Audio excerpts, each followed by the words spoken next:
e esse podcast tem a cortesia da 101 Sound. Bom, temos aqui uma ilustre presença, quer dizer, todos os convidados que aqui passarem serão ilustres, obviamente, porque para desbloquear uma nação precisamos de gente com mentalidade e cabeça, ou seja, indivíduos já desbloqueados. E temos aqui nada mais, nada menos do que o grande Pique Nguria Cash. Bom, eu comecei com uma aparentemente formal, mas quero que te sintas à vontade, porque agora começou mesmo para ser o pique normal. Pique Nguria Cash. Assim, Pique, para mim, eu gostava de começar pelo gangsta. Tu és o gangsta Pique. E como é que é gerir dois gangsters no Kazenga? É verdade, é verdade. Nós quando começamos, primeiro agradeço o convite, saudações a todos que nos conseguem assistir a este momento. E ouvir pela 101 Sound. Exatamente, e ouvir também, né? Então, nós quando começamos, eu era Gangsta Pique, né? E depois o atual gangsta hoje era DJ Gangsta. Ok. Exatamente. Então, nós nos conhecemos, nós depois fizemos parte da mesma crew, que é o Quarteirão Norte. Ele como DJ Gangsta e eu como Gangsta Pique. Pronto. O tempo passou, andou como andou, e depois o Gangsta mata o DJ e fica simplesmente Gangsta. Então, com o andar do tempo, mais uma vez, nós começamos a fazer parte de outros projetos, já na perspectiva do diálogo. Então ficava complicado, Gangsta Pique, exatamente. Eu tomei a iniciativa de matar o Gangsta e ficar apenas Pique. Exato. Então, fiquei Pique e realcei um pouquinho mais o Ngudian Kazi. Na verdade é Ngudian Kazi. Então, fiquei o Pique Ngudian Kazi para conseguirmos fazer essa diferença entre um e o outro. Agora, existem muitas semelhanças, é verdade. Nós dois usamos os dreadlocks, nós dois somos do Kazenga, hoje ainda estamos muito próximos um do outro, né? Uma distância de mais ou menos 7 minutos, né? Tu é que és do hoje ainda, ele do Kazenga. Ele também. Também do hoje ainda. Também. E nós estamos numa distância de 7 minutos. Eu ando 7 minutos depois, estou na casa dele. Mas o gangsta é pejorativo ou pejorativo? O vosso gangsta é inspirado no guru DJ Premier, também tem o gangsta. É esse gangsta? Olha, é assim, no princípio da década de 90, surge nos Estados Unidos um gênero de música que foi denominado gangsta rap. Okay. Exatamente. O gangsta rap, os NWA, que era o grupo de Ice Cube, Eazy-E, MC Ram, DJ Yella e Dr. Dre, foi dos grupos que mais levou o gangsta rap para outras dimensões. Mas o que é que foi designado de gangsta rap? Era um estilo musical que apresentava todos os aspectos degradantes da vida do moleque, né? Então, eles faziam uma fotografia daquilo que eles viviam no moleque, desde, por exemplo, a venda de drogas muito pesadas, estas drogas proibidas, a drogas químicas, a prostituição, que era também uma prática muito, digamos, muito acesa nas comunidades negras nos Estados Unidos da América, nos vários moleques, porque a mulher sempre viu oportunidades de fazer negócio. E quando ela sentiu a necessidade de usar o corpo para isso, ela não vacilou. Então isso as pessoas começaram a chamar de prostituição. Os rappers daquelas regiões, que são regiões onde a miséria apresentava os seus aspectos mais brutos, mais desagradáveis, mais agressivos, faziam uma fotografia do que eles viviam nos seus bairros e colocavam nas suas músicas. No entanto, havia ainda o problema com a polícia em função do tom da pele. Há uma situação que é muito frequente nos Estados Unidos da América. A Constituição, por exemplo, não é a favor do preto quando ele é preso. a 13ª emenda e a 15ª emenda da Constituição americana são completamente discriminatórias com relação ao preto quando ele vai preso. O que é que acontece? Se o preto for preso, a Constituição diz que ele volta na condição de escravo caso ele seja preso ou julgado. Ou seja, quando o preto é preso, ele perde o direito de cidadão e volta a ser escravo. Está na Constituição americana? Na Constituição americana. Claro que as palavras não são essas muito agressivas, Okay. mas as práticas são. Porque, e quem tiver a Constituição americana pode ver a 13ª emenda e a 15ª emenda, são completamente discriminatórias. Então, o que acontece? Quando o preto vai preso, né, ele vai para a prisão, ele volta na condição de escravo, sem qualquer direitos. Quando ele volta para a vida normal... Mas se assim fosse, as prisões seriam só para pretos, eles têm brancos presos. Sim, mas a população carcerária preta é muito alta. Sim, mas os brancos que lá estão são Também. tratados do mesmo jeito. Não tão como os pretos. Vou dar exemplos muito simples. Mumia Abu Jamal. Mumia Abu Jamal era um jovem que com 14 anos, primeiro com 12 anos, encabeçou uma manifestação. A finalidade dessa manifestação era para que o nome da escola fosse substituída. Ele queria que o nome da escola se chamasse Malcolm X. Malcolm X. Mumia Abu Jamal, com 12 anos. Com 14 anos, ele participou na organização de uma célula dos Black Panther, Pantera Negra, na Filadélfia. 14 anos. Com 18 anos, terminou os seus estudos, abriu um canal de rádio que se chamou Voiceless, a voz dos sem voz, né? A voz dos sem voz, né? E entrevistou Bob Marley, temos ali Bob Marley, e Alex Haley. Quem é Alex Haley? Está a faltar aqui. Alex Haley é simplesmente um descendente de Kunta Kinte, que escreveu o livro cujo título é A Autobiografia de Malcolm X. The Autobiography of Malcolm X, né? Alex Haley escreveu esse livro e o Mumia Abu Jamal entrevistou no seu programa duas grandes figuras. Isso fez com que os Estados Unidos da América, o governo americano, lhe olhasse como um inimigo. Então, o que é que eles fizeram? Encetaram encenaram uma selada do tipo, né? Colocaram um indivíduo a discutir com o irmão do Mumia Abu Jamal, a espancar o irmão do Mumia. Mumia foi acudir o irmão, então um franco atirador mata o indivíduo que estava a bater exatamente o irmão do Múmia e culpabilizaram o Múmia como sendo ele que fez os disparos. Então pegaram no Múmia, o FBI constituiu um dossiê com 600 páginas só para incriminá-lo. Exato. Pegaram nele e colocaram na prisão. Primeiro foi pena de morte, depois foi life penalty, que é prisão perpétua nesse caso. Analisem o seguinte, fizeram várias petições para que se averiguasse o curso da bala, a distância e todos os aspectos envolventes para ver se a bala que matou o indivíduo... Isso em que ano que já tinha toda essa... Olha, isso estamos a falar na década de 80. De 80. Sim, muito antiga, essa situação é muito antiga. Até hoje, e a balística americana tinha mesmo interesse em fazer toda essa análise? Não tinha interesse. Tanto é que acho que chama-se Verônica qualquer coisa, Verônica Lopes salvo erro, que é a única negra não, uma mulher que tinha sido coagida a testemunhar contra a Mumia Abu Jamal. Quando ela confessou que foi coagida, ela foi presa também. Outro aspecto, todos os júris, porque um jurado é constituído por vários júris, né? Sim. Todos os júris negros foram retirados desse processo. Então havia uma intenção clara de prejudicar Mumia Abu Jamal. Por quê?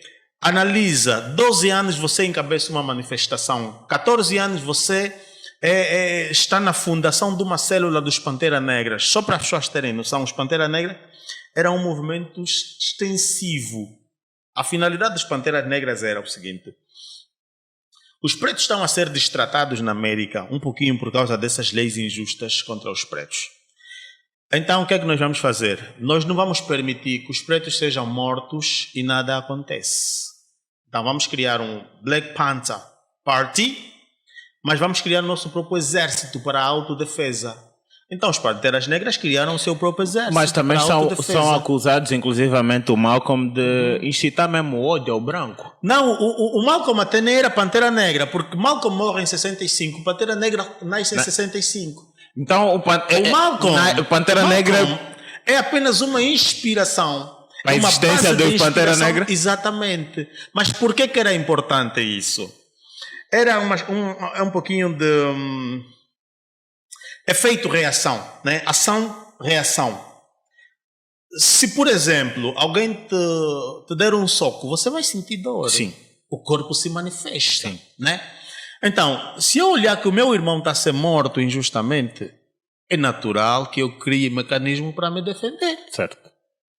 Os Panteras Negras só olharam a coisa nessa perspectiva. Tanto é que o Mutulu Shakur, por exemplo, está preso até hoje e ele, salvo erro, foi agarrado na tentativa de se apoderar de um coisa, como é que se chama?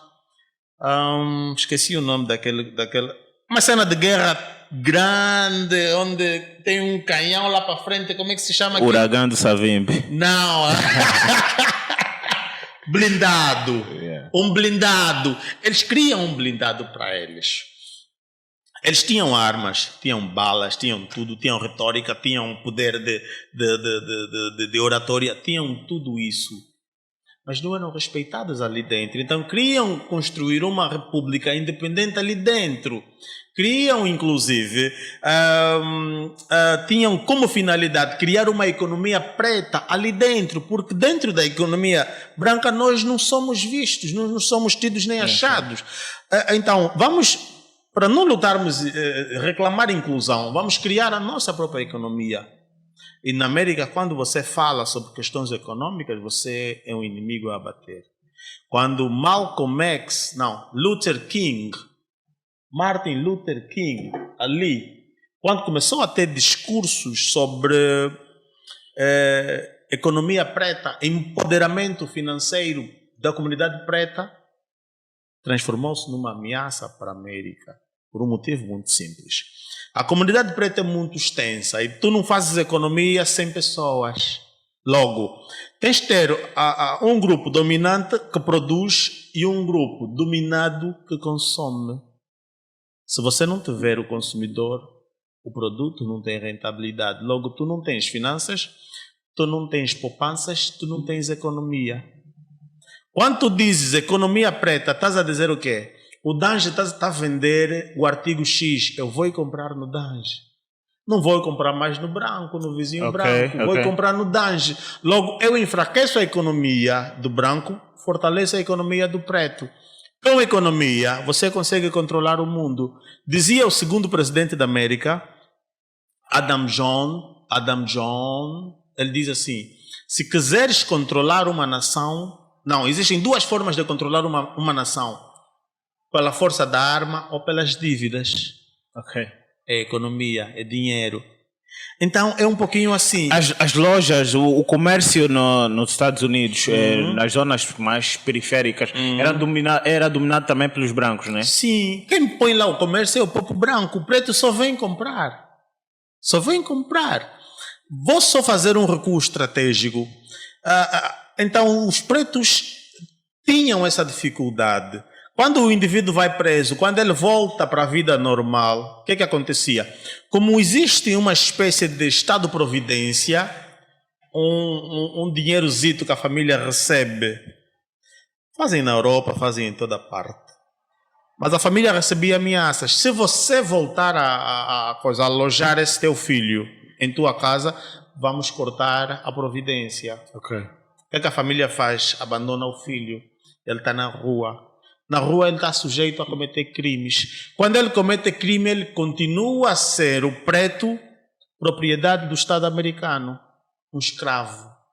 Volta na condição de escravo. Percebes? Só para termos noção, quando a América se constitui como uma república, 1776, diz que todos eram livres perante a lei, mas o preto não podia votar. Yeah. Quando o indivíduo, o primeiro indivíduo, inclusive, que fez essa tentativa, foi morto. O segundo também. Quais foram assim os pontos divisores d'águas na América em relação a pretos e brancos e os direitos? Eu posso destacar aqui Rosa Parks. Olha, a questão da Rosa Parks e Martin Luther King foi muito importante, de alguma forma, mas não foi tudo, né? Na verdade é um processo. Dizia Steve Biko, revolution is a process. Revolução é um Eu processo. acho que do nosso século, né? Ou seja, dos tempos de hoje, essa cena do Floyd... George Floyd também foi... acho que foi foi só a ponta do iceberg. Por causa da forma trágica como o George Floyd morreu. Mas existem vários George Floyds no Brasil. Por exemplo, o Brasil é dos países... A polícia brasileira é da polícia que mais mata pretos no mundo. Mas isso não torna uma notícia, né, na dimensão da América, por exemplo. A América tem os mesmos problemas. A Europa tem os mesmos problemas, só que aquilo não se torna... Não na mesma né? dimensão. Não tem tipo, mesma ou seja, não tem a mesma importância. Sim. É como as vidas africanas. Nós sim, aqui, sim. mesmo entre pretos, estamos a matar e... Sim, não, agora, veja, por exemplo, no dia 11 de novembro, o Inocêncio de Matos. Sim. Não foi o único que morreu, mas, dado a importância da data e a forma brutal, agressiva como foi morto, ponto número 1, ponto número 2. Ponto número 3, a forma como foi tratado depois de morto. Né? Circularam notícias de que não está morto, está vivo, já estava morto. Isso mostra claramente que nós perdemos o amor entre nós. E mais do que isso, a mim dói muito. Eu estive agora há cerca de 11 dias no AMBO. Eu participei de um evento onde o meu colega de painel, que é até o diretor, acho que é o diretor provincial da educação do AMBO, antes de começar como é que se chama aquilo? O evento, ele pediu para fazer uma oração. Quando você pede para fazer uma oração, você se denuncia, ou seja, você diz que eu sou cristão. Sim, né? Sim. Isso, você se denunciou, né? Estou a perceber. Da melhor forma possível. Então, veja o que acontece. Depois dele ter dito, ter pedido para fazer a oração, fez a oração, e a oração termina sempre com amém. Amém. Era legítimo também perguntar quem na sala é ou não cristão. É como... Exatamente. Sim, porque há pessoas que não coisam. Há pessoas que não são cristãos. Tu não és cristão, por Eu exemplo. não sou cristão. Eu sou africanista. A africanidade não abraça a religião, abraça a espiritualidade. Okay. Porque a espiritualidade, ela nasce com a natureza, e a natureza nasce em África. Já vamos falar sobre isso, vou só deixar terminar o raciocínio em relação ao começar a oração lá no Cibor. Exatamente. Então, a oração, ele disse claramente que ele faz parte de uma religião, qualquer que seja, né? Usa a Bíblia. A Bíblia tem mandamentos específicos que se estabelecem como códigos de conduta, códigos de orientação humana, para que as pessoas possam ter uma relação um pouquinho mais sadia. Não matar, não roubar, 10 mandamentos. Não roubar e etc. Exatamente. Então, veja, a pessoa que defende a cristandade, quando ele foi confrontado com a questão das lunas, disse: não estudei o dossiê, não posso falar nada. Simples. A condenação da morte deve ser feita, independentemente de estudares ou não os dossiês. Há quem diga que os cristãos são os mais... Sim, né? Estou só a dizer, diz por aí, mais insensíveis. Não podiam ser, porque eles até são aqueles que mais pregam a moral e a ética. O meu parceiro de coiso, ele dizia assim: temos que ter ética ao falar. Ou seja, a ética não pode ser apenas ao falar. Porque se eu, por exemplo, que sou um gestor público e não fazer nada para que você não tenha fome, eu também não tenho ética política. Porque tu és rasta? Rasta na perspectiva de ser alguém que prima pelo bem. Rasta é isso. É um mensageiro do bem. É um mensageiro do bem. Exatamente. Tu és Afrocentrista. Panafricanista. O que é ser afrocentrista? É África no centro de tudo e acima de todos. Exatamente. Colocar a África no centro da narração, da narrativa, África no centro da história, África no centro da fundação do universo. E não são palavras minhas, é a realidade daquilo que a África é. A primeira língua conhecida no mundo chama-se, em inglês, clicking noises, estalidos. Tem mais de 100 mil anos de idade.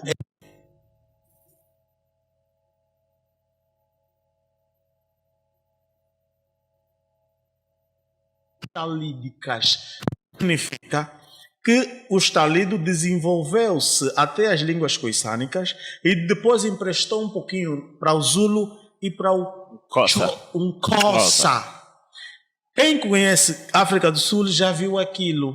E se analisares bem, vamos falar das línguas coisânicas. Os coisãs estão em Angola, Botsuana, a Namíbia, África do Sul. Então estamos a dizer de um povo perdão, que inventou a língua estalídica, primeiro modelo de língua, e um pouquinho desse povo está também em Angola. Isso é uma nota muito importante. Em que zona de Angola? Os coisãs estão um pouquinho mais lá para o sul, Namíbia e tudo mais. Ali, naquela margem, que você já encontra uma certa proximidade com a Namíbia. Certo. Porque daquele perímetro em diante, encontramos os coisãs, perdão, dos povos mais antigos do mundo. África no centro de tudo, o afrocentrista que és, e tens esclarecido muitos jovens, obviamente, eu incluído também. Estávamos a falar na América, dar o poder econômico aos americanos negros. Vamos voltar aqui para a África, que é a nossa realidade também, porque o americano negro nos Estados Unidos não vive o que o negro africano vive. Exato. É certo. Então, por que é que nós não estamos a consumir as coisas dos africanos? Tu estás nesse momento com um relógio a brilhar, bué, diamantes e tal.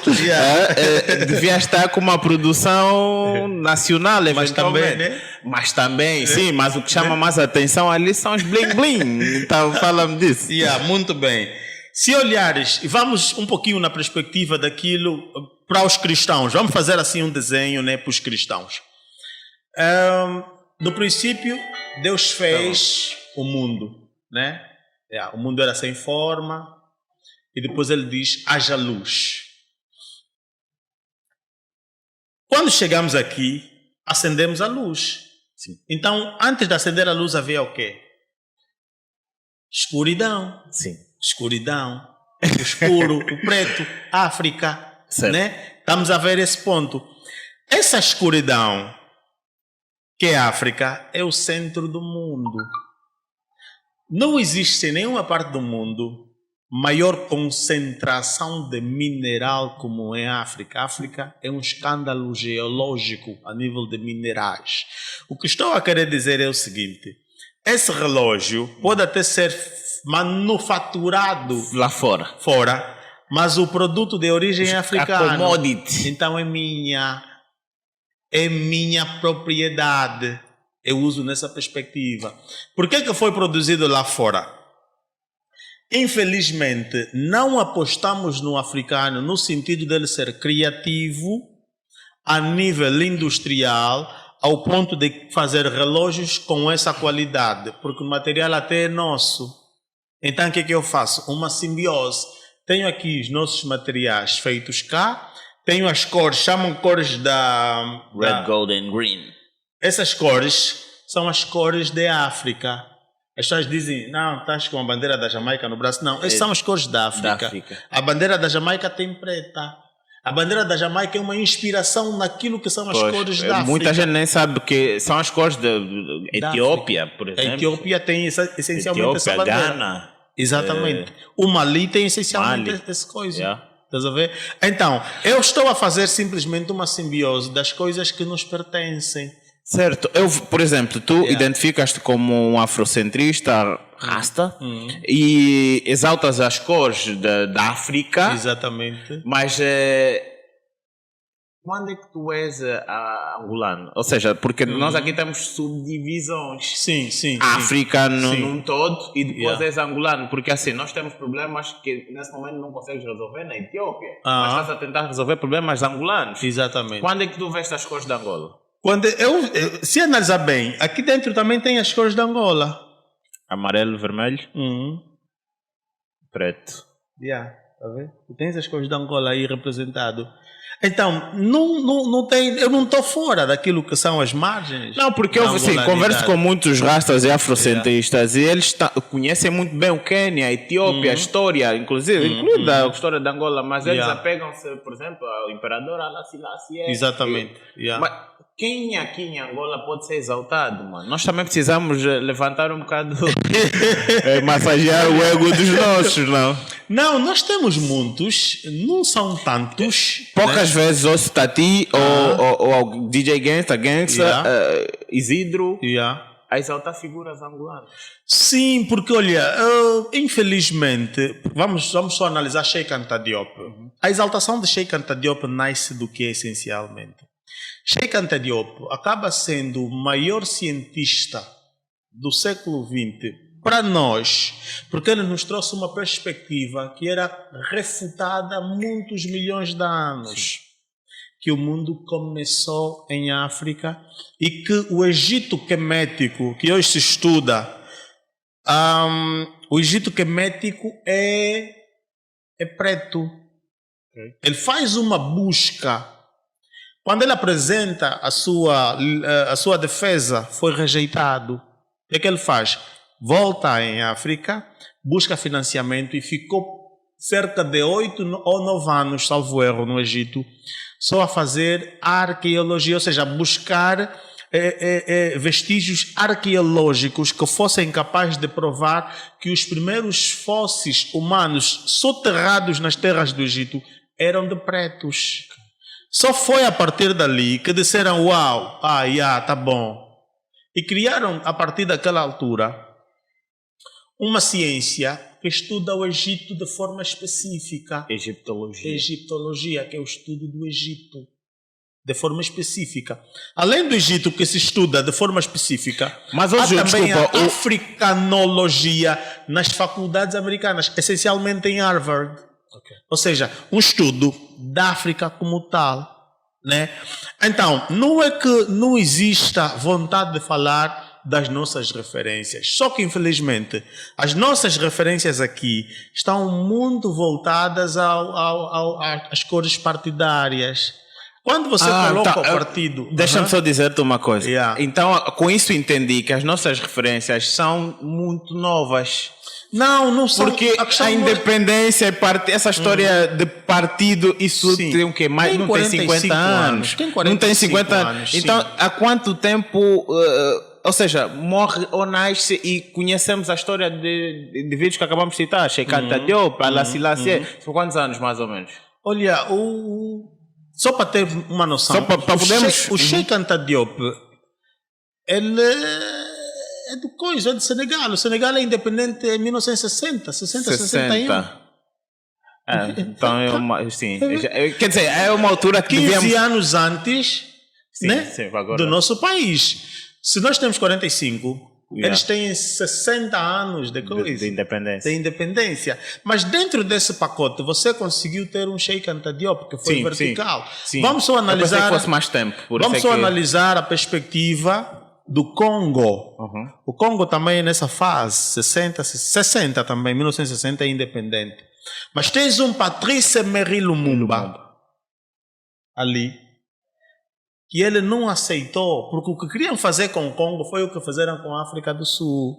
1910 criam uma nação eles chamaram União Sul-Africana, ou seja, aqui tem pretos, tem brancos, tem o índio e bababá, né? O indiano e bababá.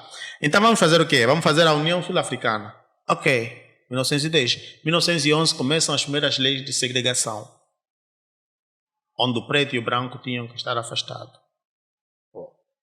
O preto começa a bravar. 1912, uma elite de religiosos, filhos de protestantes essencialmente, criam o Congresso Nacional Africano. É o partido ou movimento revolucionário, dos movimentos revolucionários mais antigos.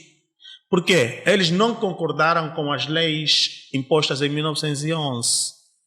Fizeram uma petição na coroa inglesa para a revogação daquelas leis, cancelar aquelas leis porque eram bastante injustas.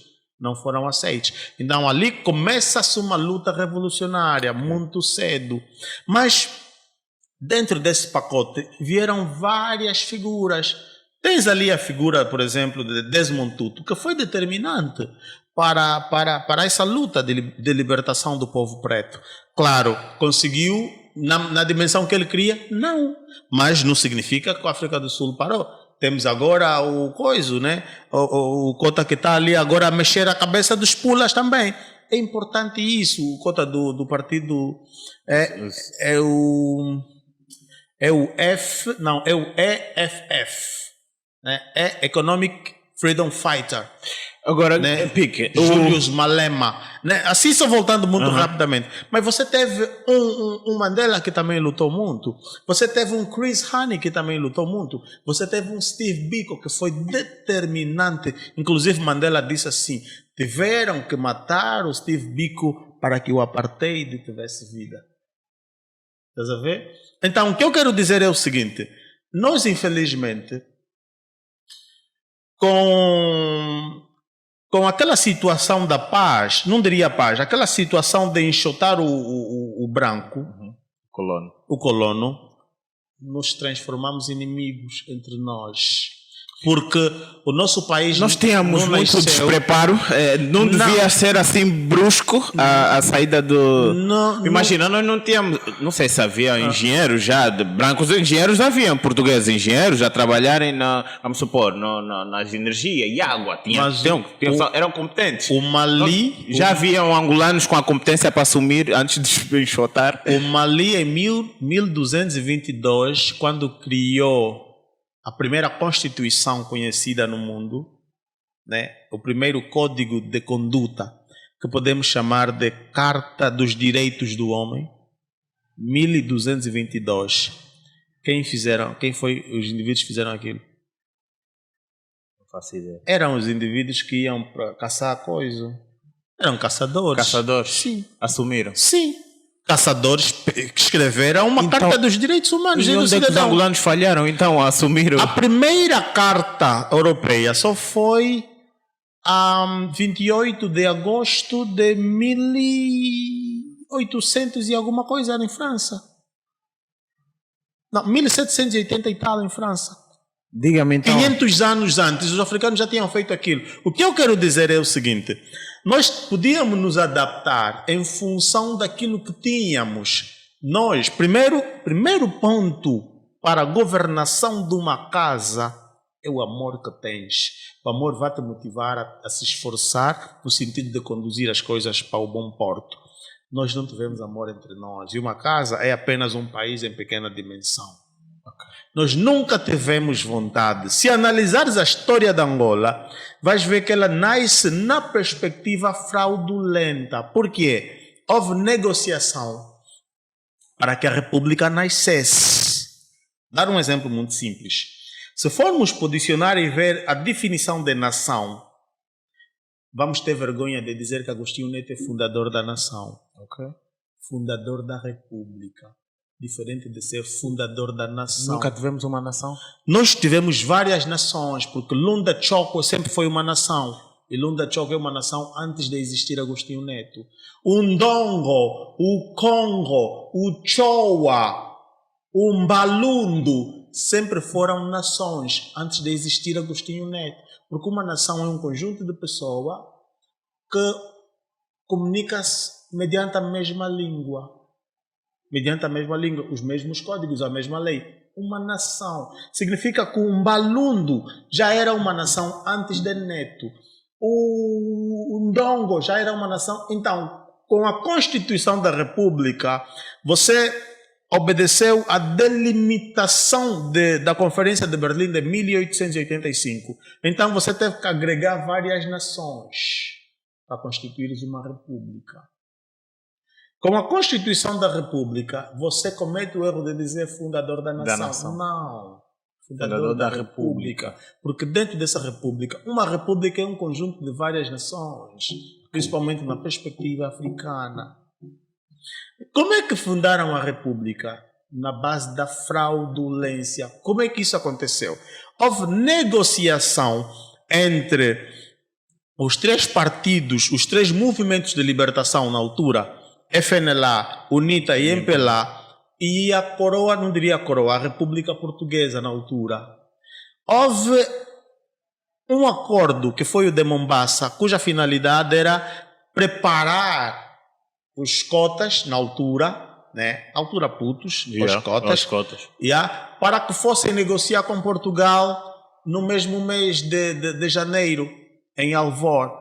Foram em Alvor, em janeiro, no Hotel Penina, negociar a paz, não diria a paz, mas a fundação da República mediante eleições. Constituiu-se um governo de transição composto por 12 pessoas, 3 da UNITA, 3 da FNLA, 3 do MPLA e 3 de Portugal. Esse governo de transição ficaria de janeiro até setembro ou outubro, salvo erro, que seria a data das eleições. O que aconteceu? Saíram de lá, até julho não tinham apresentado a lei eleitoral. Não se faz eleições sem uma lei para regular. Nessa altura, houve a distribuição de armas nos bairros populares e aquilo se tornou uma desgraça. Eram tiros à torta e à direita. Tiveram que ser chamados os três de novo para o acordo de Nankuru. A finalidade desse acordo era receber a arma na mão da população. E mais uma vez, pedir a pacificação das mentes dos cotas, dos três envolvidos. Vieram com a missão de, pelo menos até agosto, finais de agosto, julho ou agosto, apresentarem a lei eleitoral. O partido que mais tinha proximidade com o governo português, que era o MPLA, não apresentou a lei eleitoral. Em dezembro, de propósito? Sim, em novembro, no dia 10. Se já ouviste da Batalha de Kifangondo, já. Foi no dia 10 de novembro. A independência foi dia quê? Dia 11 de novembro. Então, um dia antes você está a lutar com teus irmãos. Dia 11, o objetivo era que tirar a FNLA. A FNLA já tinha uma tropa muito forte, né? E bem melhor equipada. Era a tropa do Mobutu. Ok. Mas é o que eu não percebo nessa parte da história. Como é que eles têm os melhores equipamentos? Inclusivamente dizem que os homens eram maiores. Porque no mano a mano, se calhar também, você não precisa. Não, você apanhou nem precisariam de armas. Desprotegido. Okay. Como é que eles perdem? Estavas desprotegido. Foi um efeito surpresa. Alguém que vem de fora com um plano bem feito consegue nos roar daqui, ainda que ele seja um pequeninito. Okay. Há um ditado que diz: um anão de pé é capaz de matar um gigante deitado. Esse ditado é de Esopo, um africano de origem ganense. Okay. Exatamente. Então, quem vier tem maiores condições, porque ele planificou as coisas. Então foi assim que a nossa independência surgiu. Não houve eleição. Você tem acordos. Os acordos são para serem respeitados. Não foram respeitados. Não havendo eleição, houve uma fraudulência, ou seja, a constituição de uma república com base na fraude. Quando o FNLA Baza fragiliza-se, o Mobutu recebe a sua tropa, a UNITA vai à busca de apoio e cria um exército. Ali começa uma guerra, que é a guerra entre nós. Dentro desse pacote de guerra, e depois nós abraçamos o comunismo. O comunismo pode ter sido bom para o russo, mas não foi bom para nós. Não foi bom para nós. Por que é que falhou o comunismo aqui em Angola? Primeiro é que o comunismo tinha exageros. Você cria heróis que não são heróis. Você cria histórias falsas. Hoje há uma contrariedade. Mas mesmo saindo do comunismo não está a dar certo. Como é que Não, é? nós nunca saímos. Não? Não. Nós mudamos a nomenclatura, mas os jatos ainda são comunistas. Mas tu Se analisares bem, em 91, 92, o comunismo cai, nós abraçamos a economia de mercado aberto. Na economia de mercado aberto, o privado é que dá a empregabilidade, o Estado supervisiona. Se eu te perguntar hoje quem é o maior empregador, você vai me dizer que é o Estado. Não é? É. Então, como é que você é? Sim. Como é que você saiu do comunismo se você continua a ser o maior empregador? Estás a ver? Nós não saímos do comunismo. Não, saímos, só que... Mudamos de nome. Mudaste a roupa, mas o caráter é o mesmo. A pessoa é a mesma. Com o mesmo caráter, com os mesmos pecados, com as mesmas práticas ruins. É assim, não é o Estado que vai controlar o privado. É que supervisiona. Supervisionar. Sim. Mas eu não vou te obrigar a criar empresa. Não, é assim. Por exemplo. Assim. Imaginamos que o Danger abriu uma empresa de fabricação de bonecas. Sim. Você fabrica 10 mil bonecas por dia. Sim. O Estado tem que supervisionar o teu exercício laboral, para ver se você está a respeitar as normas do país. Pagar Porque os existe impostos. uma lei trabalhista. Sim. Se a lei trabalhista deve ser respeitada. Veja, por exemplo, estás a pagar horas extra? Estou. Os teus trabalhadores pagam o IRT? Pagam. Pagam segurança social? Pagam. Isso, o Estado, é obrigação do Estado averiguar essas cenas. Sabe por quê? Porque imagina que você tem 10 mil camaradas a não pagarem segurança social. Quando atingirem a idade da reforma, quem vai lhes sustentar? E nós temos muitas empresas nessas condições. Quando essas pessoas atingirem 60 anos, quem vai sustentar? O Estado tem que olhar para a questão do futuro do seu cidadão. Falando nisso, Pique, por exemplo, nós vemos, tu és muito conhecido. Qual é a tua atividade remunerada assim? Como é que ganhas dinheiro nessa? Olha, como é que ganhas dinheiro? Muito bem pensado. Deixa-me te dizer, eu não vou te dizer como eu ganho dinheiro, mas eu vou te dizer como eu posso ganhar dinheiro. Como é que te mantens? Estás aqui, estás saudável, estás a falar comigo? Isso vai responder a tua pergunta por um motivo muito simples. Hoje eu tenho um discurso muito político. Eu tenho muitos amigos no MPLA. Okay. E muitos desses amigos não gostam do meu discurso. Logo, a pequena oportunidade que eles tiverem para baixarem o volume do meu discurso, sim, eles vão ter. Isso, todos da oposição gostam do teu discurso? Não, se eu faço uma crítica...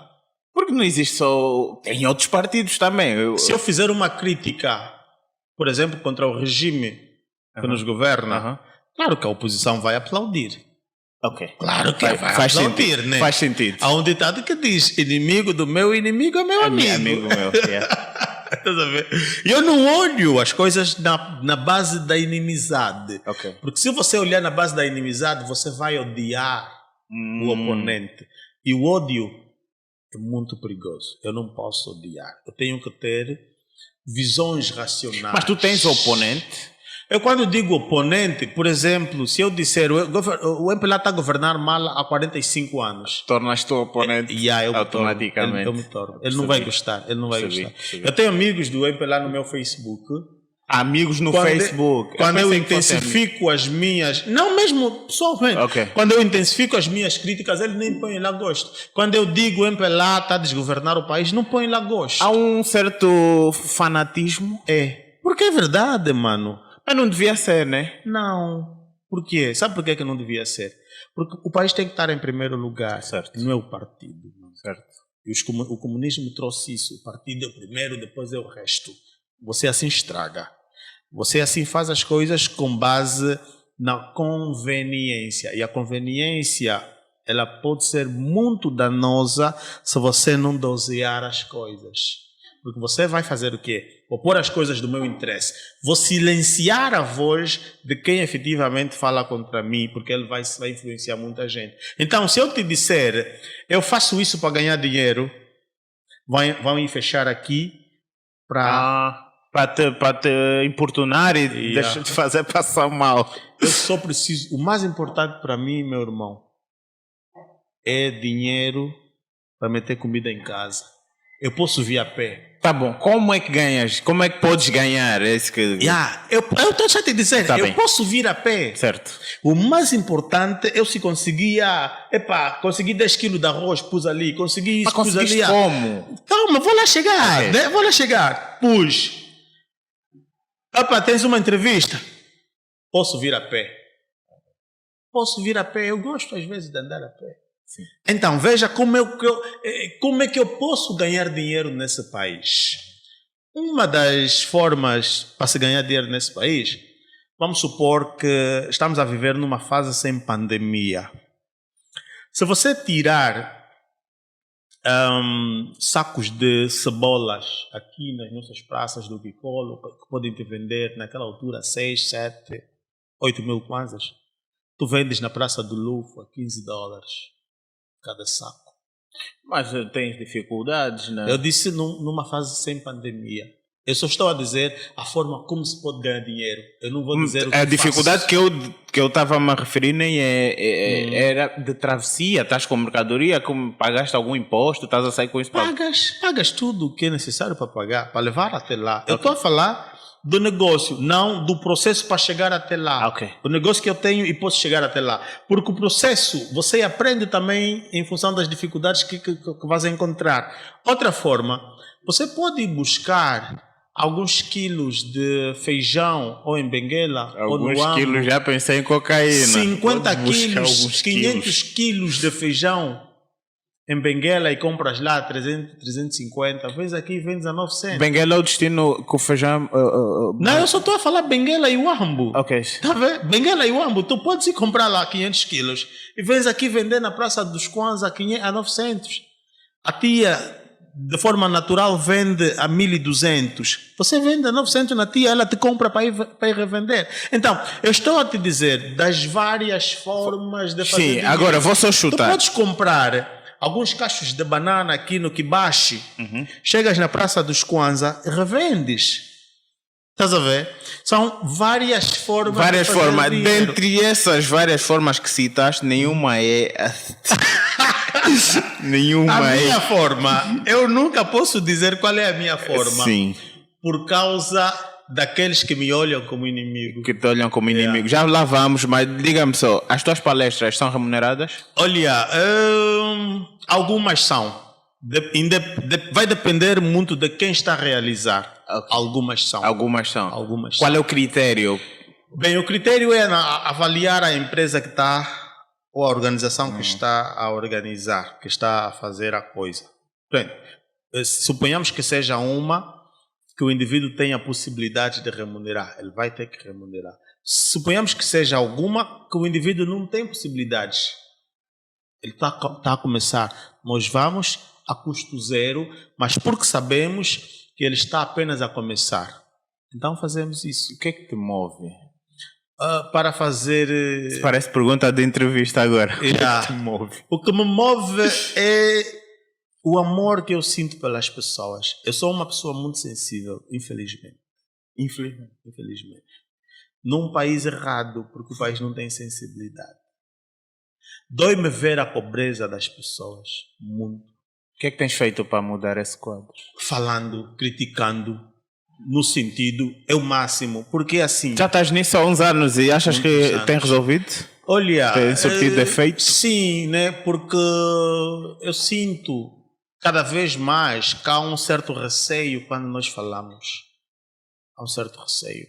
Quando nós fizemos um fórum agora em Benguela e houve muitos receios. Já sofreste algum atentante? Eu, felizmente, eu sofri em 2018 ou 2019.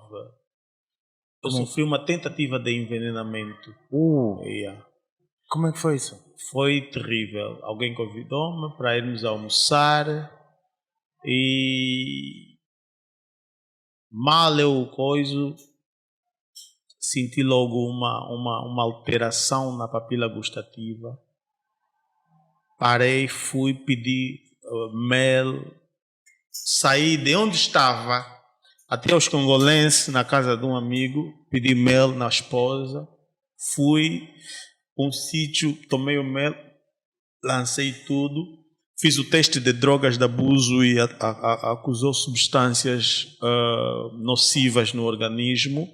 Fizeram a desintoxicação. A partir daquela data... Chegaste a ingerir um pouco. Exatamente. A partir daquela data comecei a tomar antipoison, que é antiveneno em português. Tomei carvão vegetal para desintoxicar. Era um amigo seu? Exatamente. Ou dizia, sério? Vem sempre com nas vestes de amigo. Mas estou feliz com ele. Como assim? Tentou me matar. Mas e como é que ele sente quando te encontra? Nunca mais nos encontramos. Nos afastamos. Está por aí. Ele ligava, como é que estás? Estou bem. Ele não liga para saber. Estou bem. Como é que estás? A morrer aqui. Tu também não tem muito sentido de humor, né? Não dá para simular. Brad, acho que eu vou morrer. Estou bem. Te agradeço. Tu nunca foste assim muito piadista, né? Não. Porque eu estou aqui contigo, não estou a conseguir um momento assim para ser eu, estás a ver? E estou-me a sentir assim, pô, isso está muito sério, muito deep, porque não é bem a intenção, porque eu gosto, eu acho que tu tens sim um bom sentido de humor. No Kazenga, quando eras mais young, quando é que foi o momento que tu começaste a buscar pelo conteúdo, pela informação, por esse conhecimento que tens hoje? Eu sou produto de humilhações. Ok.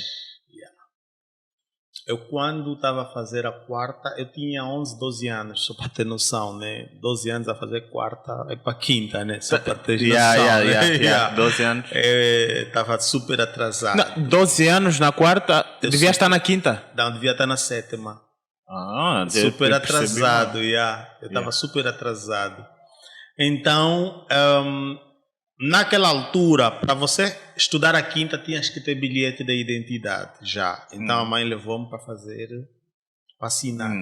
No entanto, eu tinha dificuldade de assinar o nome, o último nome, porque eu não usava com frequência. Tendo dificuldade de usar o último nome, estava a estragar as células. Os cotas eram tão insensíveis que não ensinavam. Então estraguei a primeira, estraguei a segunda, estraguei a terceira e o cota estava completamente irritado a me humilhar.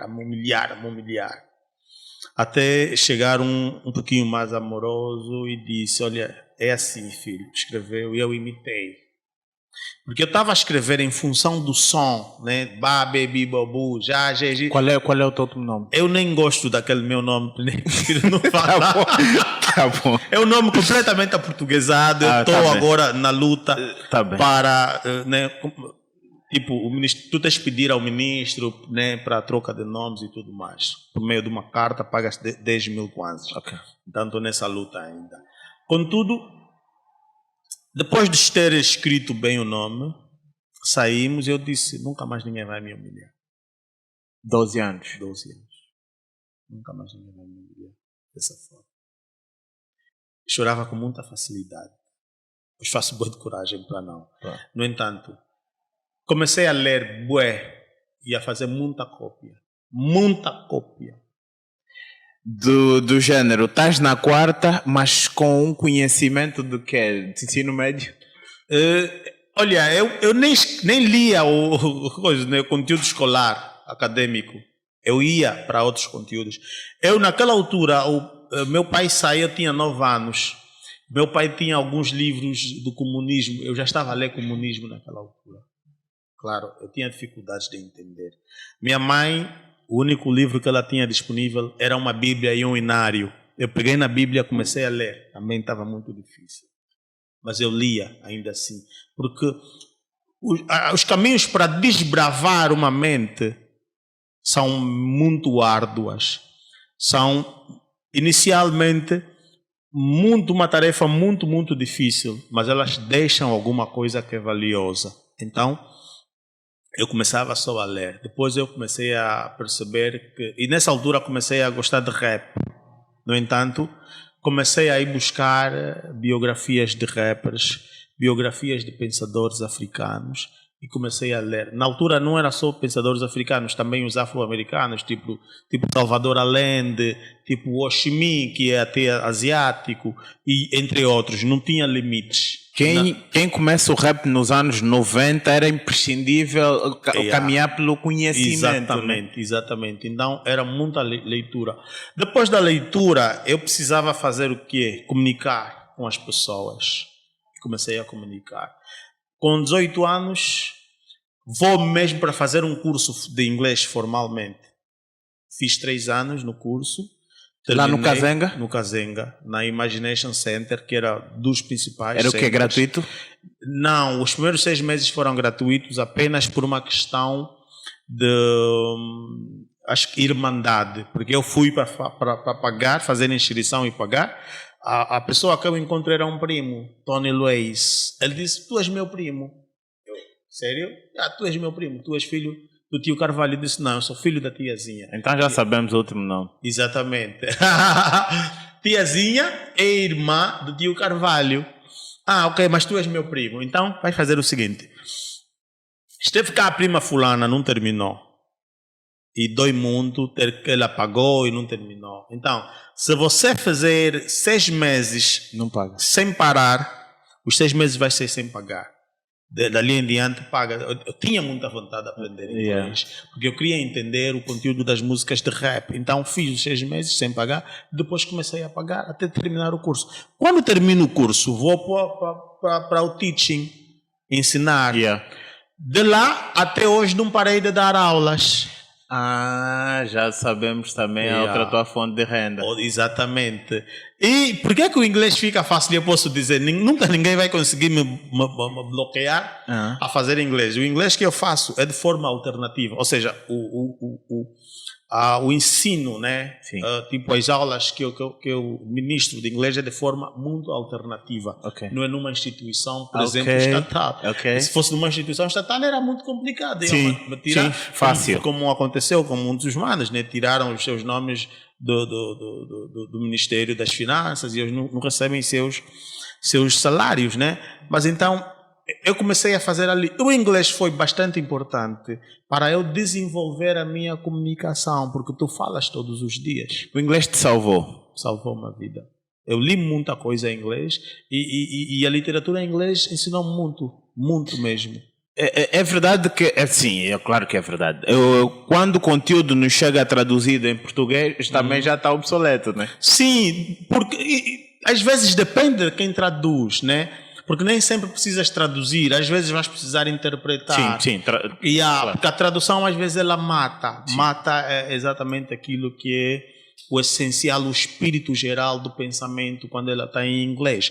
Por isso que para traduzir um conteúdo em inglês, tu tens que ser bom tradutor, bom intérprete e alguém que viaja na mente, né, do indivíduo, porque senão você estraga. Tu és do tipo de indivíduo que conhece a América mesmo sem ter lá estado? Sim, só mesmo a partir das leituras. Das leituras, já conheço alguns indivíduos assim. Exatamente, só mesmo a partir das leituras, porque eu li muito sobre a América. América, hoje eu não tenho a América como grande referência, mas já tive no passado. É tipo, os nossos cotas conhecem a Tuga tipo, como ninguém nunca lá fora. Então é um pouquinho assim. América, por exemplo, eu tinha um fanatismo por América, era uma espécie de americomaníaco. Mas quando eu fui depois descobrir aquilo que a América faz para se manter América, para continuar a ser América, deixei de gostar da América. Mas América dos brancos, né? Bem, América, infelizmente, é a América dos brancos. Sim, o que os brancos americanos fazem. Exatamente. Porque começamos essa conversa com uma América mais afro. Sim. E eu presto atenção numa América mais afro, porque é realmente a América que me diz respeito. Né? A América dos brancos não me dizem respeito, porque a América se constituiu de que forma? Tu odeias os brancos? Não é ódio, é repulsa em função daqueles que fizeram e fazem até hoje. Não é ódio, é repulsa. Os brancos foram educados que são superiores e a superioridade na visão deles, se prende na questão da cor. Ok. A cor não determina o conteúdo do indivíduo, o que ele carrega aqui dentro. A cor não pode determinar. Mas então os brancos, eles te olham com alguma superioridade. Ou seja, te olham eles olham a si com superioridade e olham o preto com inferioridade em função da doutrina que eles receberam. E chamas a atenção a um aspecto muito importante para nos ajudar a entender o que é racismo. Quando o branco se constitui como uma nação imperialista, vamos supor Portugal, né? Eles, imperialista, dominadores, navegadores, venham para a África e dizem descobrimos. O que eles deixam até hoje é a perspectiva da descoberta. Bem, os conteúdos, ou o que eles disponibilizam com a Unesco, por exemplo, a nível de conteúdo acadêmico, continua que eles nos descobriram. Como é que descobres alguém que está tranquilo no seu sítio? Não é descoberto. Não me descobriste, eu não estou perdido, né? Mas então, o que é que eles construíram? Eles construíram o racismo por meio da ciência, o racismo por meio da religião, o racismo por meio da economia e todos os outros aspectos. Se formos falar com algum economista, as suas referências em relação à economia são brancas. Esse é um racismo acadêmico. Ou seja, você coloca o branco no centro da coisa para que todo indivíduo que se forma numa academia de matriz eurocêntrica possa ser a rádio que vai constantemente reproduzir o nome dos nossos cientistas, dos nossos economistas, dos nossos pensadores.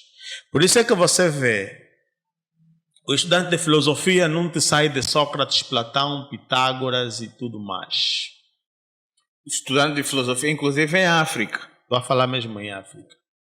Mas existiram filósofos africanos... Cheikh Anta Diop é um filósofo. Sim, africanos que não são nem... Bob Marley é um filósofo. Está na categoria... Haile Selassie é um filósofo. O Marcos Garvey é um filósofo. Por que esses não são citados na academia? Porque o modelo que eles deixaram é um modelo eurocêntrico. Quem controla a educação para o africano é a Unesco. Os conteúdos são aprovados e avaliados na Unesco. O nível, ou seja, a norma que você segue para a tua avaliação em termos de licenciatura é da Unesco.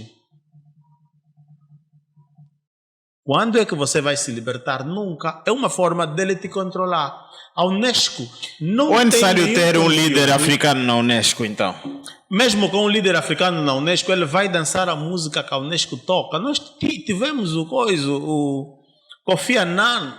É assim, pois. Era o cabeça da ONU. A Unesco está dentro da ONU. Estás a ver? Yeah. Então, o que acontece? Yeah. Ele tem que ser africano, afrocentrado, que defende a África acima de tudo. Por quê? Se você tirar todo o conteúdo europeu, o conteúdo africano é mais enriquecedor. Nós temos que estudar a história africana. Nós não conhecemos Sundiata Keita. Nós não conhecemos Abubakar Keita, que foi para a América no seu próprio barco 100 anos antes de Cristóvão Colombo. Vários anos, 100 e tal anos antes de Américo Vespúcio ter ido para a América. Boubacar Keita já lá estava. É do teu interesse, Pique, despertar essa consciência, porque assim, eu confesso que estou a ser despertado muito recentemente. Acredito que há uns 2 anos que eu desperto para a consciência mais afrocentrista. Mas é do teu interesse que consigamos moldar já os nossos mais novos né? A cultivar, pelo menos, esses pensamentos é do Sim. teu interesse. Sim. Mas já pensaste em ter um projeto maior do que... Eu não sei como é que dás as aulas de inglês, mas dás aulas de inglês Sim. da forma alternativa como Exatamente, dás. yeah. Mas eu começo aqui a enxergar pelo pouco e tanto para mim, pouco que transmites e muito que eu aprendo vindo de ti, que devia existir uma academia, ainda que pequena, um projeto. Eu, com 100 mil kwanza, consegui fazer esse podcast. Ok. E estás a ver, Yeah. estou aqui a pensar, Pico, tu tens obviamente mais knowledge do que eu. Vou ser eu a te dizer que mas tinha que estar numa academia, ainda que modesta, mano. Sim, Eu queria ser aluno teu. Já agora. vontades não faltam, né? Nós estamos ali a lutar no sentido de criar condições para esse fim. Mas em todo sítio que vamos, nós deixamos recomendações por meio de livros. Ok. Acredita, nós marcamos um passo muito grande. Eu estive na Kaala, o Ambo e Kaala são 15 a 20 minutos, né? Sede do Ambo até a sede da Kaala. E eu, enquanto passava, alguém parou e disse: Tomé Mocota, pô, mas é para você ter despertado com os teus textos no Facebook sobre panafricanismo. Eu disse: sério? Yeah. Eu não estou em Luanda, eu não estou a viver um Yeah. sonho. Então, nós já chegamos longe. Claro que ainda, Mas, não chegamos ao que nós queremos. Mas o que é que nós estamos a fazer? Nós estamos a trabalhar como se fôssemos pássaros. Estamos a voar e estamos a deixar sementes. Estas pessoas, Sim. em seus locais, vão dar continuidade. Com certeza. Até atingirmos o que nós queremos atingir. Mas a plenitude seria uma parceria com o Ministério da Cultura e da Educação, que não vai ser possível porque ela é de matriz eurocentrada. Okay. Vou dar um exemplo simples. Tínhamos uma ministra da Cultura que usava muito o cabelo brasileiro. Significa que ela não se gosta. O auto-ódio, como se chama, que promove a autodestruição. Significa que não despertou só e precisa, porque assim, disparamos já de cara, porque podia estar a falar comigo e dizer assim, esse brada, e eu estou aqui de cabelo liso, enfim, mas no fundo, quando me passares o conhecimento, eu vou pegar e dizer assim, pô, isso não é para mim, eu não sou isso. É assim, calha que me encontras numa fase da minha vida que eu quero aprender sobre isso e que eu estou propício e quero receber esse conhecimento e me transformar naquilo, não, voltar a ser o que eu sempre fui e que se calhar estava cego. Porque eu acredito que não devemos ser ríspidos e dizer não se gosta. Eu não a conheço, não estou lá a defender, mas eu acho que precisa. O auto-ódio, esse auto-ódio não é que ela...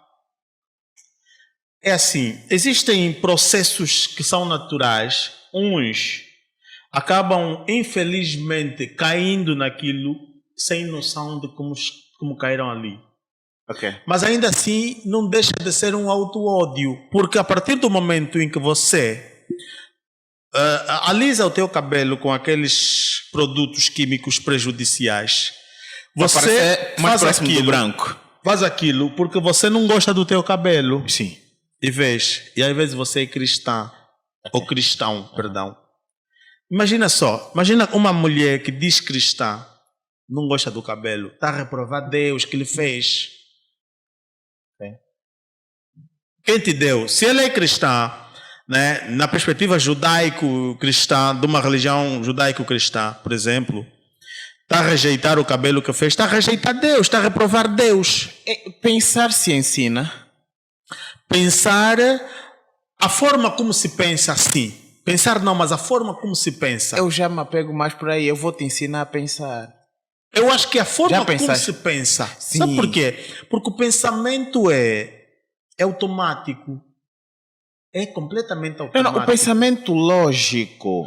Ali está. É a forma como se pensa para você chegar lá. Então, veja, por exemplo, quando você tem altas figuras do país a usarem cabelos daquela forma, todo o resto só imita. O princípio da imitação diz o quê? Que a imitação ela reconhece a sua inferioridade, ou seja, o imitador reconhece a sua inferioridade. não vais encontrar mulheres brancas a usar cabelos de feitio de mulheres pretas. Os cabelos de dreadlocks, Sim. esses, não sei se consigo tirar um, Eu acho só que consigo. começaram a ser valorizados na perspectiva comercial. Sim. Moda. Olha, ficou moda, todo mundo quer usar. E vamos fazer uns falsos, umas próteses de dreadlocks. Sim. Vamos começar a vender para as pessoas comprarem. Bom ponto. Não pode ser assim. As mulheres, na perspectiva do cabelo afro, só começaram a usar o cabelo natural quando o dinheiro já não chegava para ir para o salão. Ok. Mas você tem teu cabelo. Você tem teu cabelo. É triste essa cena do auto-ódio, por isso é que nós falamos sempre, o auto-ódio vai nos matar. Há pessoas que já morreram porque se odeiam o nariz. Eu não posso odiar o meu nariz não é para ser lindo na perspectiva estética, é para ser útil. A perspectiva biológica. Malcolm já falava sobre isso também, né, em relação ao shape of your nose e tal. Mas quem é que dita o nariz bonito? O branco? Aí tá. Quem ditou é o branco. Por isso é que aqui há o coisa que diz: meu nariz é tipo de pula. Nariz. Tem um elogio, né? Nariz ele tá tipo dizer de o quê? pula. É o melhor. Eu tenho um nariz de batata. O nariz de batata é sofrido. O nariz é não é estética, é utilidade. Há uma diferença entre o que é estético e o que é útil. Não, mas também há uns narizes assim que chamam a atenção, não? Isso é tipo um nose mesmo Mas no vem meio só da uma frente. coisa. Depois o nariz está no meio da cara. É assim, não, Mas vou ter vem que só uma discordar, coisa. porque assim, no meio da frente, olha, teu Mas vem nariz só uma coisa. teu nariz não é escandaloso, mas tem nariz, né? Assim, Tá vendo? depois ele é no meio da fronha. Veja só uma coisa. Ela é útil. Olho, nariz, orelha, é utilidade. Por exemplo, para mim, a tua barba é estética. Porque não é que o teu propósito seja estético. E ela também é útil. É útil? Olha, hoje estou a deixar. Utilidade da uma barba. Vai ver a utilidade da minha barba.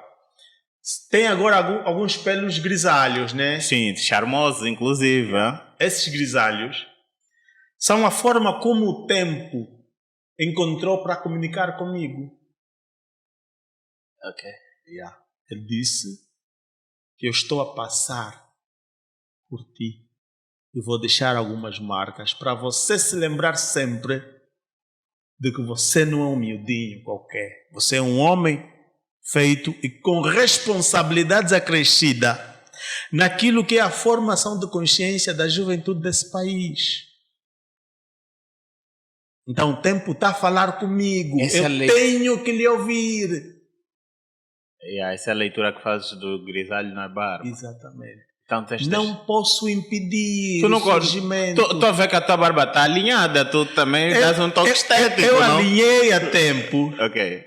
Por uma questão muito simples. Wow. Tens sempre uma justificativa. Nunca porque estou na moda. Alinhei a tempo por uma questão muito simples. Os dreadlocks, de quando em quando, eles apresentam algum defeito e você precisa fazer enxertes, no que na medicina chamam enxertes. Okay. E onde é que você vai tirar os pelos para fazer enxertes? Do cabelo do outro, da barbaria? Não, tira do teu próprio. Então tira da tua barba. Enxerte seria o que? Encher os dreads? Fazer enchimento. Por exemplo, imagina que seja um fio e essa parte está fragilizada. Certo. Você precisa encher essa parte. Tiras da barba para encher? Tiras da barba para fazer ali. Então, quando tiras da barba, você vai fazer o quê? Você vai descompensar. Então, precisas depois alinhar para não te pareceres também um maluco qualquer. Só foi por esse motivo que eu... Mas eu ver desenhado e tal. Não, é que depois o miúdo tem as suas manias e eu também vou respeitar as suas manias. Quer desenhar, desenha, está à vontade. Uma vez acho que foi o Gangsta que disse que não é qualquer um que deve tocar nos dreads, nos dreads, porque tem síntese. Não, você não pode deixar lá energias negativas. A outra pessoa que te vai tocar. Sim. Então não é qualquer um. Se tiver energias negativas, não toca. Por que são os dreads? O cabelo como tal. O cabelo são nada mais, nada menos que a ferramenta de comunicação com as forças cósmicas. Você, para receber as energias das forças cósmicas, você recebe essencialmente por meio do cabelo. Veja, por exemplo, o primeiro local onde os raios do sol te tocam é na cabeça. Quer o alfa, quer o gama, quer o beta ou o ultravioleta. Os 4 modelos de raios solares entram em comunicação contigo por intermédio do cabelo.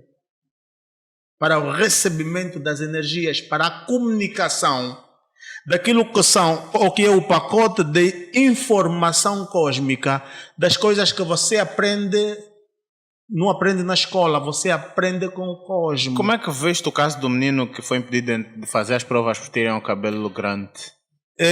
No Lubango? Sim, foi. Adilson Canuco. É muito triste que ainda temos um país que olha as pessoas em função do cabelo. Dizia... Mas está escrito em algum sítio que não devemos? Não está escrito. É mesmo só, eles chamam regulamento interno. Okay.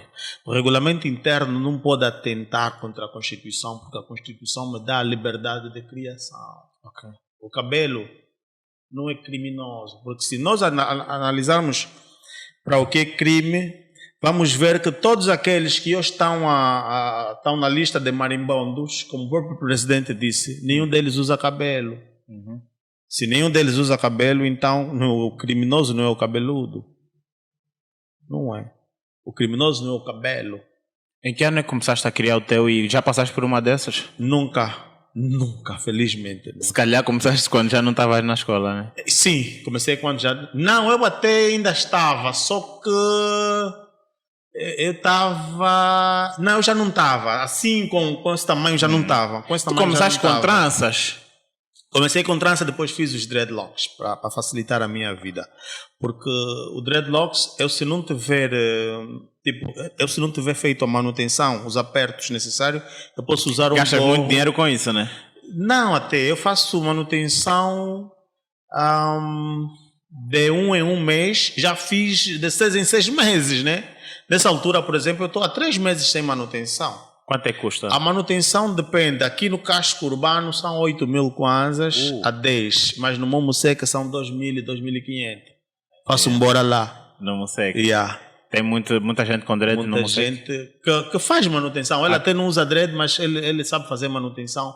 É só ele aprendeu a tática com agulha de crochê e faz. Tenho inclusive um sobrinho que pode fazer isso, disponibilizou, e eu posso fazer com o meu sobrinho a custo zero. É só pegar no telefone e dar um Numa toque. Jamaica onde há muita gente com dreads, isso deve ser muito comum e deve ser mais barato, né? Uma manutenção. Depende, porque depende muito da forma como as coisas são na Jamaica. Okay. Só para teres noção, eu fiz uma manutenção em França e cobraram-me 50 euros. É muito caro. É muito caro. É muito alto. Também não é cultura francesa, dreads. Mas a moça que me fez é caribenha, até é afro-caribenha, africana. Viajas muito com o teu trabalho? Olha, felizmente sim. Hoje mais na perspectiva do país, né? Estamos a sair agora dia 6 para o IS, dia 6 de março vamos para o IS e vamos fazer palestras. Né? Como é que surgem os convites? É tipo, te vi na internet e cai. As pessoas gostam de nos ouvir.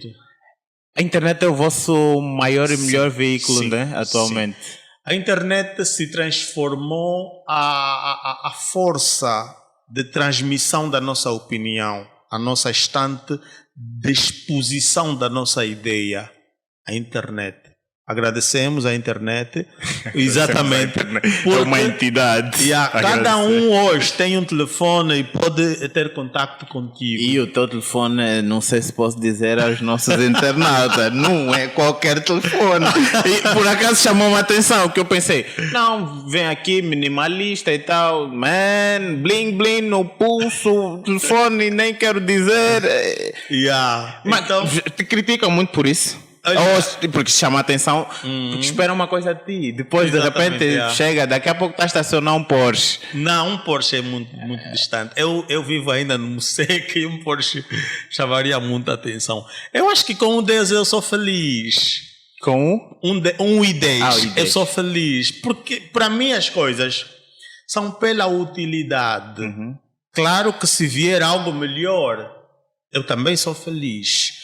Mas o que eu quero transmitir é o seguinte: eu sou um indivíduo que até sem dinheiro eu estou bem. Até sem dinheiro. Nessa fase não tenho dinheiro, eu estou bem comigo mesmo. Não estou trombudo. Porque se eu não souber viver sem dinheiro, eu vou ser um indivíduo perigoso. Eu tenho que saber como viver com dinheiro e tenho que saber viver sem ele. Mas o porquê que às vezes você não vai ter? Porque tu olhas para trás e tens um monte de responsabilidade. Desde família, mãe, pai, desde sobrinhos, primos e etc. Então você vai acabar sendo o animal que vai morrer no matadouro para alimentar com a sua carne essas pessoas todas. Como é que é a parceira de um ativista de teu nível? A mulher parceira tua, como é que tem que ser? Ou como é que é a tua? Olha, eu sou um processo em construção, né? Ok. Quando eu encontrei a minha dama, eu não tinha essa dimensão. Ok. Logo, a minha dama, ela não entende o meu mundo, né? Mas nós conseguimos coabitar nessa diferença. Desde que ela respeita, não causa interferências. Mas ela tem interesse, pelo menos... Não tem. Não é como Betty Shabá, que é a dama do Estás tranquilo se ela usar peruca? Vou te contar uma daqui a pouco. Ok. Não é como Coretta King, a dama de Luther King, ou Winnie Mandela, que, né? O marido está no ativismo, ela não. É muito difícil o teu discurso vincar dentro das pessoas próximas a ti. Okay. A minha dama, eu sempre lhe disse, esse produto vai te prejudicar. Porque até o produto, o que faz o produto te diz usar de 3 em 3 meses, mas você usa, acho que é de 3 ou 6 meses, mas você usa sempre que você troca. Se meter o postiço hoje, vais usar TCB antes de meter o postiço. Se o mês próximo puseres tiçagem, vais usar TCB antes da tiçagem, vai te prejudicar. E depois vocês não lavam em condições para tirar todos os resíduos, todo aquilo que sobra do produto. Não lavam para tirar tudo aquilo, então vais te prejudicar. Vais prejudicar o couro cabeludo. Com todo o conhecimento por essa Angola inteira, ela dia, não vê que não, Modamo deve ser um gado. Hoje em dia, ela cortou todo o cabelo por causa da fragilidade trazida pelos TCBs. Pensei que fosse porque disposta a meter dreadlocks. Agora, resta saber se é pela moda. Não, eu lhe disse, defina-se. Para de se autodestruir. Agora vai meter dreadlocks. Tu, a mim e a grande parte dos angolanos consegues convencer ou persuadir, enfim, não sei qual é o melhor termo. Mas tá bom. Se olhares para a Bíblia, para quem é cristão, há uma frase que é muito linda. E eu não posso descorar essa frase, não posso ignorar. Ela diz que os santos da casa não fazem milagre. Ou seja, para ti, ou seja, tu consegues impactar. Para mim, os meus vizinhos consegues impactar. Não consegues impactar não é nada. Na tua casa. Não consegues. Isso eu não posso mudar, infelizmente. Uma vez, um cota da minha banda chegou e disse: pô, Mondengue, você afinal, você é mesmo respeitado. Eu estava no Cacende e ouvi a tua música. Disse: obrigado, meu cota. Mas lá não, eu nunca sou tido, nunca sou achado. Não sou nada. Infelizmente. Isso é algo com o qual eu não consigo lutar. Infelizmente. Então, o máximo que eu posso fazer é continuar a impactar para todos aqueles que emprestam o seu ouvido para que eu possa depositar alguma ideia. Porque eu costumo dizer às pessoas: ninguém tem importância, ninguém é célebre numa sociedade de surdos. Logo, quem te empresta o seu ouvido é a pessoa mais importante para ti. Porque você vai depositar as tuas ideias e ali vai germinar algumas ações, algumas atitudes, algo que vai de alguma forma trazer mudanças no ponto de vista do comportamento das pessoas, do ponto de vista de como as pessoas começam a ver o mundo dali para frente. Hoje já vemos mais pessoas com orgulho de serem africanos porque nós batemos nessa tecla. Aprendemos e hoje também transmitimos alguma coisa. É dali que eu falava, parecia até absurdo se como é pensar, ensina-se, porque de repente quando começamos a ouvir indivíduos como tu e os outros que fazem um bom trabalho, despertou-nos a consciência. Estás a ver? Se nos desperta agora é porque ou alguém nos andou a esconder ou omitir, ou nós mesmos, como disseste, em casa não temos essa iniciativa, porque... Felizmente, não tiveste isso de casa, obviamente. Não tive. Em algum lugar tiveste o teu ponto de início. Sim. Se calhar também o meu ponto de início foi nos discursos religiosos. Eu li muito a Bíblia. Depois, quando eu estava a ter discussões à volta da Bíblia, e o grupo com quem eu discutia eram essencialmente testemunhas de Jeová, eles já têm algumas sentinelas que trazem gravuras. Eu sempre que olhasse para aquilo, o anjo era branco, Deus era branco, Abraão era branco, Moisés era branco, Jesus era branco, mas o diabo era preto. Eu me revia, ou seja, eu me sentia discriminado, eu me sentia destratado com aquilo, porque aquele com quem eu mais me sentia representado ou igualizado era o diabo, em função da minha pretitude. Pô, mas o diabo não era feio. Sim, na perspectiva bíblica dizem que ele é o anjo da luz, Lúcifer. O anjo da luz. O anjo da luz não pode ser feio. Ele é até bonito. Exatamente, mas você traz um diabo parecido a mim, em termos de coloração. Eu dizia: mas calma aí, por que o diabo, o maldoso, é preto? Todo o resto não é coisa.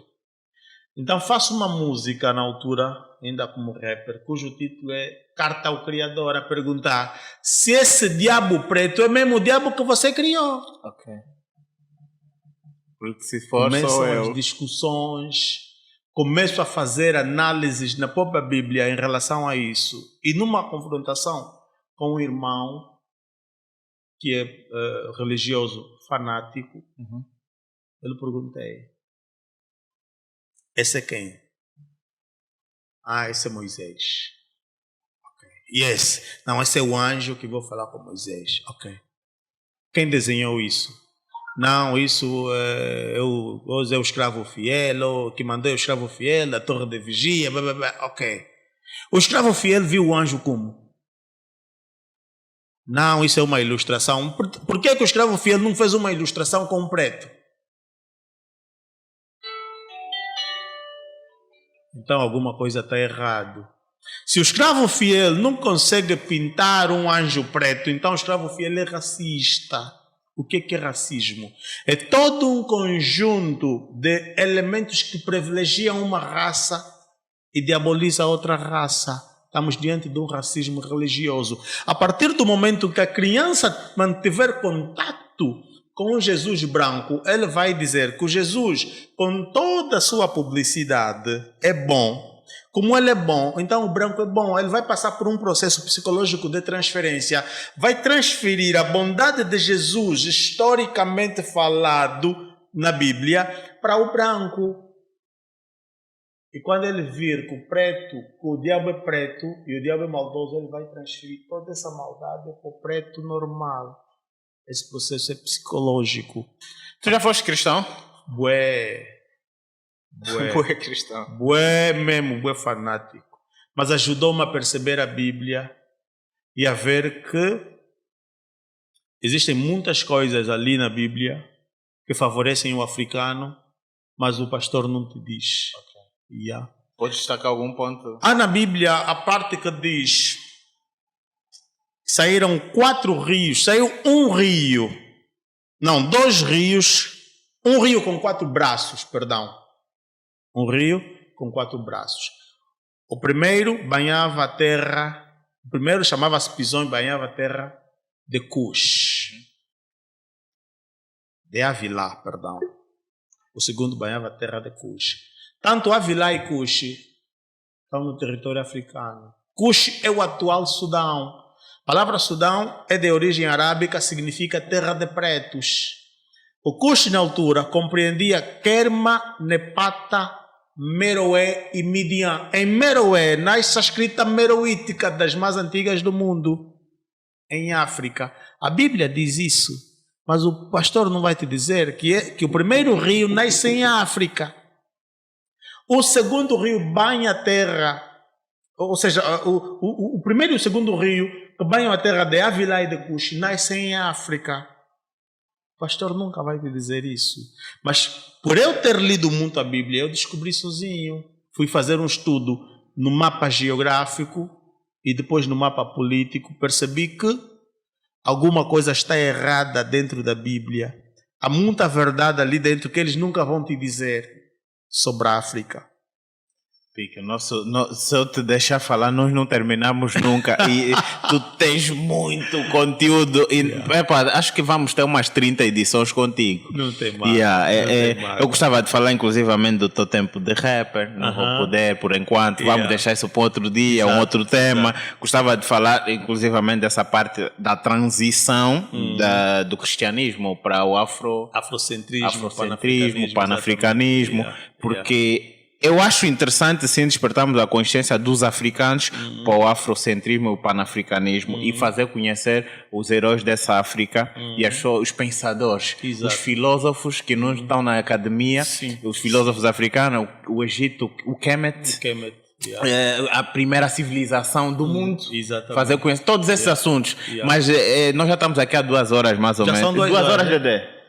Já estamos aqui há 2 horas e tem, eu só destaquei alguns pontos que eu gostava de explorar. Exato. E não conseguimos. Mas eu vou agradecer a tua presença e quero que prometas aqui. Tu prometas um próximo encontro. Eu venho. Sim. Por favor. Dá-me o toque que eu venho a correr. Com certeza. Olha, muito obrigado pelo carinho da audiência. Não vou me estender para o áudio não ficar muito longo. Curtam esse áudio no 101 Sound com paciência, porque esse é o princípio da revolução de tudo. Exatamente. Obrigado pelo convite e sempre que estiver disponível, ou seja, sempre que me quiserem aqui, dá-me o toque que eu venho a correr. Está fechado, irmão. Boas. Está-se bem.